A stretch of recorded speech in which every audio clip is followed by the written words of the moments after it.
మీ బిడ్డ ఒక్కడే ఒక వైపున ఉన్నాడు. ఫలాన్ని మంచి చేశాము అని చెప్పుకునే దానికి ఒక్కటంటే ఒక్కటి లేని వాళ్ళంతా కూడా ఈ రోజు ఏకమవుతా ఉన్నారు. మీ ఇంట్లో మంచి జరిగి ఉంటే మీ బిడ్డకు తోడుగా మీరే నిలవండి. మీ బిడ్డకు సైనికులుగా మీరే కదలండి.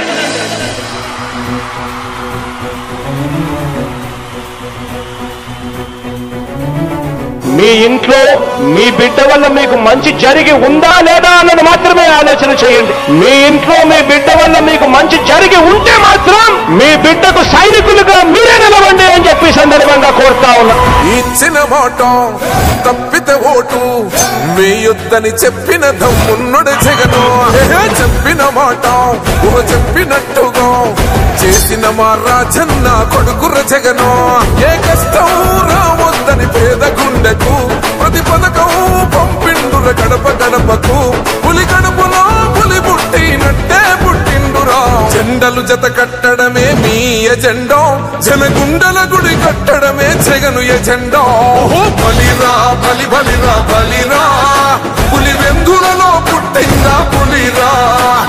కుర్చీల కూర్చోవడమే మీ ఎజెండా, కుర్చీ జనమే ఇవ్వాలన్నది జగను ఎజెండా. బలిరా బలి బలిరా బలిరా, పేద బతుకుల మార్చినది ఆ పులిరా.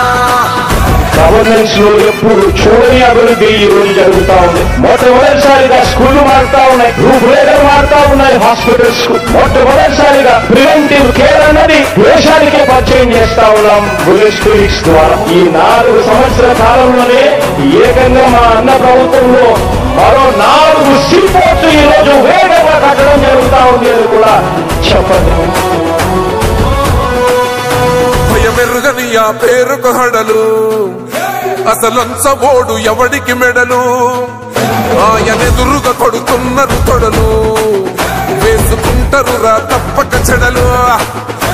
పేదోడి కంచంల 4 మెతుకులు. నమస్కారం. కొంచెం పెద్దగా చెప్పండి. వైఎస్ఆర్ కాంగ్రెస్ అధ్యక్షులు రాష్ట్ర గౌరవ ముఖ్యమంత్రులు వైఎస్ జగన్మోహన్ రెడ్డి ఆదేశాల మేరకు ఈరోజు కందుకూరు కాన్స్టిట్యూన్సీ ఎమ్మెల్యే అభ్యర్థిగా నామినేషన్ దాఖలు చేయడం జరిగింది. కాన్స్టిట్యూన్సీ మూలం నుంచి ప్రజలందరూ కూడా జగన్ అభిమానులు, రాష్ట్ర అభిమానులు, మహేంద్ర గారి అభిమానులు అందరూ కూడా 40,000 పైచలకు వైఎస్ఆర్ కాంగ్రెస్ పార్టీ కార్యాలయం నుంచి ర్యాలీగా వచ్చేసేస్తే స్వచ్ఛందంగా ముఖ్యమంత్రి గారు పంపించాడు, మా జగన్ పంపించాడు, మా అభ్యర్థిని గెలిపించుకోవాలని చెప్పి ఈరోజు 40,000 మంది ర్యాలీగా రావడం చాలా సంతోషదాయకం. ముఖ్యంగా జగన్మోహన్ రెడ్డి గారు పరిపాలన ప్రజలందరూ కూడా బాగుంది, సంక్షేమ పాలన అందింది, జగన్ రుణం తీసుకోవాలని చెప్పి ఈరోజు భారీ ర్యాలీ కూడా 4 జనాలు రావడం, స్వచ్ఛందంగా రావడం వాళ్ళందరూ కూడా చాలా ఆనందం వచ్చింది. లోపలంతా కూడా అన్ని కూడా సర్వే చేయడం సంతోషంగా సర్వీసులు అయిపోయింది. మాకు నమ్మకం ఉంది కందుకూరు కాన్స్టిట్యూన్సీ వైఎస్ఆర్ కాంగ్రెస్ పార్టీ వశం కాబోతుంది భారీ మెజార్టీతో. దాని నిదర్శనం ఈరోజు భారీ ర్యాలీ. శ్రేణులందరూ కూడా ఏకతాటి మీదకి వచ్చి అన్ని పంచాయతీల నుంచి స్వచ్ఛందంగా ప్రజలు రావడం ఎంతో ఆనందంగా ఉంది. ముఖ్యమంత్రిగా రుణం తీర్చుకోవాలి. 5 సంవత్సరాల కాలంలో మా జీవితాలు రుణం తీసుకొచ్చాడు. సంక్షేమ పాలన వల్ల మాకెంతో మేలు చెప్పి మహిళలందరూ కూడా చూశాను. సగం శాతం 50% అబ్బో మహిళలు ఇంత వేడి 44 డిగ్రీల పైసలు వేడి ఉంది. అంత వేడిగా తట్టుకొని ఉదయం 11 గంటల నుంచి ఇందాక 1:30 దాకా రోడ్డు మీద నడవడం నిజంగా అది వాళ్ళలో ఉన్న గెలిపించాలని నాకు నమ్మకం నాకు కలిగింది. వాళ్ళే గెలిపిస్తారు. ఎందుకంటే ఇంత మనుడు ఎనగో లెక్క చేయకుండా మహిళలు వైఎస్ఆర్ కాంగ్రెస్ పార్టీ ఆఫీస్ నుంచి ఆర్డీఓ కార్యాలయం సబ్కాలు రావడం నిజంగా చాలా గొప్పతనం. ఎందుకంటే మీకు ఎండలు చూస్తే మామూలుగా మనమే 4 రోజులు బయటకు వేస్తే వెళ్ళిపోతున్నాం. ఎక్కడ కూడా ఒక వ్యక్తి జారిపోకుండా 40,000 మంది రావడం ఇక్కడికి నిజంగా గెలుపుకదే నాందనే భావిస్తాను. ముఖ్యంగా కందుకూరు కాన్స్టిట్యూన్సీ రేపు మే 13 జరగబోయే ఎలక్షన్లో వైఎస్ఆర్ కాంగ్రెస్ పార్టీ 20,000 పైసలు మెజార్టీతో మేము గెలుచుకోబోతున్నాం. గౌరవ పెద్దలు నెల్లూరు పార్లమెంటు ఎంపీ అభ్యర్థి విజయసాయి కూడా ఈ ర్యాలీలో పాల్గొన్నారు.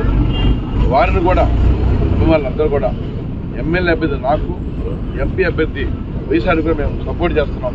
ఆయన్ని కూడా మేము గెలిపించుకుంటున్నాం. ఇంకొక ముఖ్య విషయం ఏంటంటే స్థానిక శాసనసభ్యులు, మాజీ మంత్రివర్యులు, స్థానిక ఎమ్మెల్యే మహేందర్ రెడ్డి గారు కూడా ఈ ర్యాలీలో పాల్గొనడం నిజంగా ఆనందం. ఎందుకంటే ఆయన ఈ కాన్స్టిట్యున్సీకి ఎంతో మేలు చేశారు, ఎంతో అభివృద్ధి చేశారు. వారు కూడా నా గెలుపు కోసం ఈరోజు ర్యాలీలో మా రథం ఎక్కడం కూడా నిజంగా మాకు చాలా ఆనందం ఉంది. వారికి విజయసాయి రెడ్డి గారికి ఎంతో రుణపడ్డాను. ముఖ్యంగా మహేందర్ రెడ్డి గారికి ఈరోజు ర్యాలీలో పాల్గొనడానికి మనస్ఫూర్తిగా ధన్యవాదాలు తెలుపుతున్నాను.